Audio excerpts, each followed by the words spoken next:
Hello everyone, GuardianE here with another news update video for Azur Lane and its upcoming maintenance on October 14th. Before we get started, I will just briefly mention and remind you that if you do enjoy the content that we put out, including Azur Lane videos, and you would like to support the channel, please consider subscribing, leaving a like down below, and leaving a comment letting us know the types of content that you'd like to see from us going forward.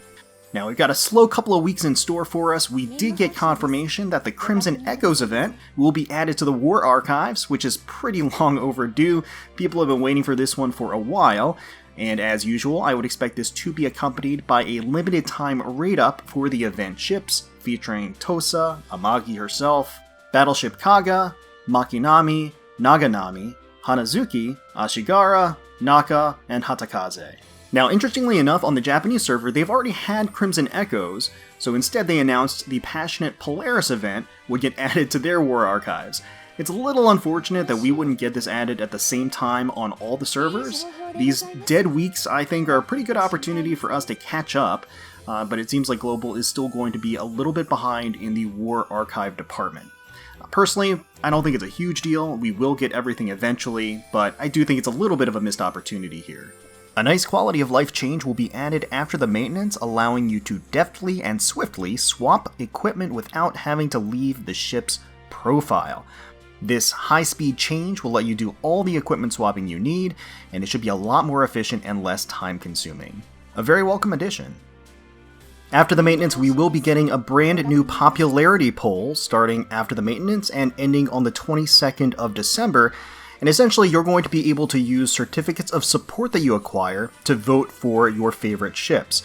As you clear campaign stages, after Chapter 3 or any event stages, you'll gather those certificates of support, and you can use those certificates to cast essentially votes towards your favorite ship. As noted here, there will be 5 phases of elimination, and the 3 top winners from 2019's popularity poll, Amagi, Laffy, and Bismarck, will not be available in the popularity poll. They are actually going to be listed in the Hall of Fame, and you're also not going to be able to vote for any collaboration units, Mew units, or meta characters. Now, characters that are listed in the Hall of Fame will have new stories and limited portrait frames, so that's actually pretty exciting. Last time the popularity poll didn't really result in a whole heck of a lot, if I remember correctly, so at least this time we actually get some additional things like the frame and some story segments. Saruga will also have a new memory available after the maintenance, which is pretty nice. It is going to be called Hidden Charm. Now, Yostar is going to be conducting another dorm contest with some juicy milestone rewards for participation. Now, the submission phase started on the 11th of October and will last until the 20th, and then the support phase, or basically the voting component, should continue until the 27th. Now, you can participate simply by visiting the URL that I'll link in the description below. You can log in via your Twitter, your Facebook, your Apple, or your Yostar account, whatever you have linked to your actual Azur Lane account, and then simply upload your entry.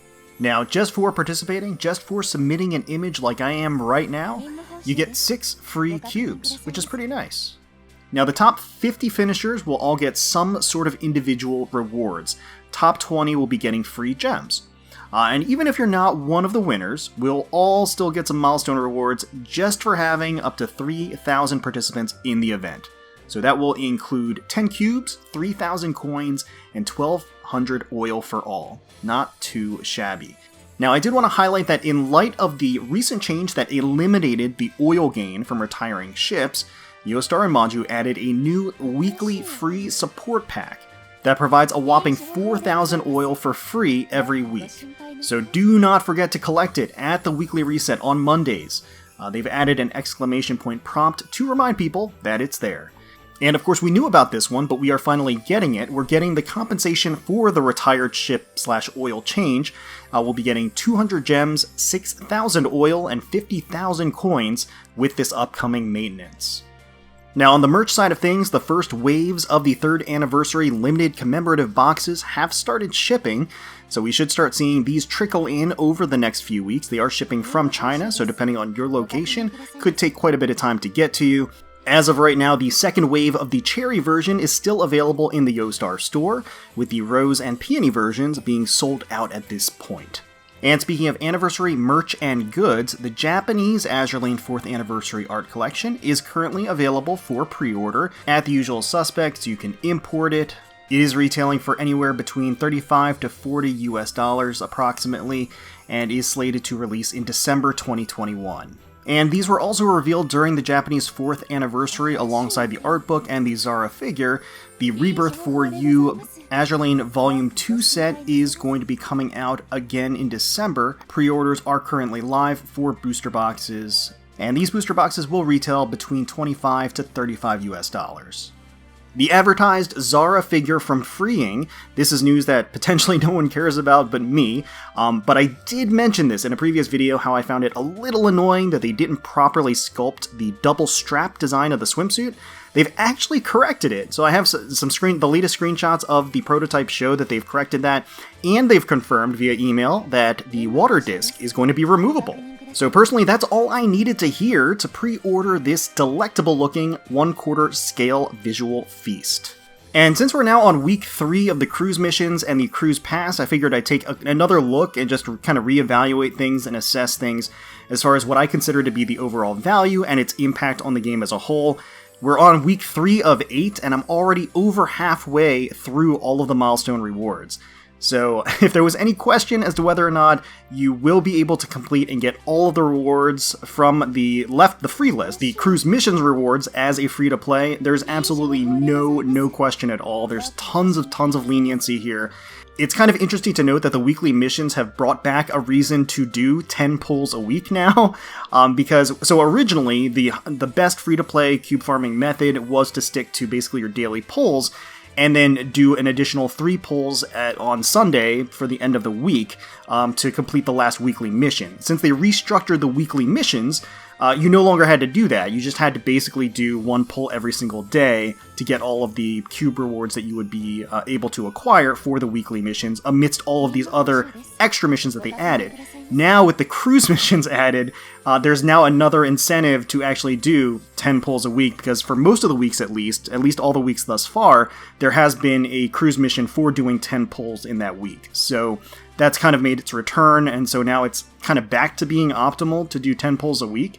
But that aside, besides that tangent, I just wanted to reflect again and mention how the cruise missions themselves are pretty exceptional, because they're just free additional rewards for all players that are very easy to get even if you're free to play and you don't want to spend for the actual cruise pass.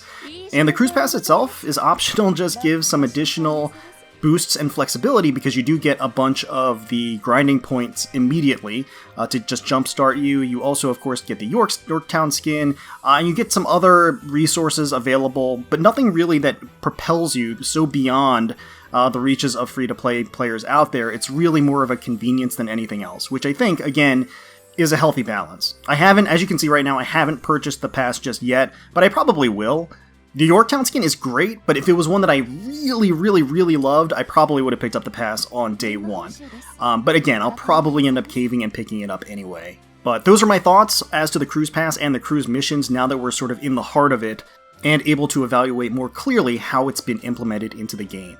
So as I said, pretty dead couple of weeks, no sign of the Gridman collaboration, but I think we'd likely get a live stream announcing more details for that one, I suspect. But that being said, I do understand and appreciate people wanting a little bit of downtime to recuperate after Shimakaze and the Upon the Shimmering Blue event. A permadrop into the War Archives is very fitting in that regard. Alright, let's go through some of these light constructions that I've done for my dailies. I have 10 of them lined up here, so let's go ahead and finish all. Don't need anything from light construction, but we gotta get them done anyway, now not only for our dailies and our weekly missions, but the cruise missions as well. So, who knows? Oh, Mulaney. Mulaney's not a bad elite to get. I was gonna say, might get some surprises, maybe some gold flashes. Harutsuki. Chaser. We're getting a lot of elites, actually. It's kinda nice.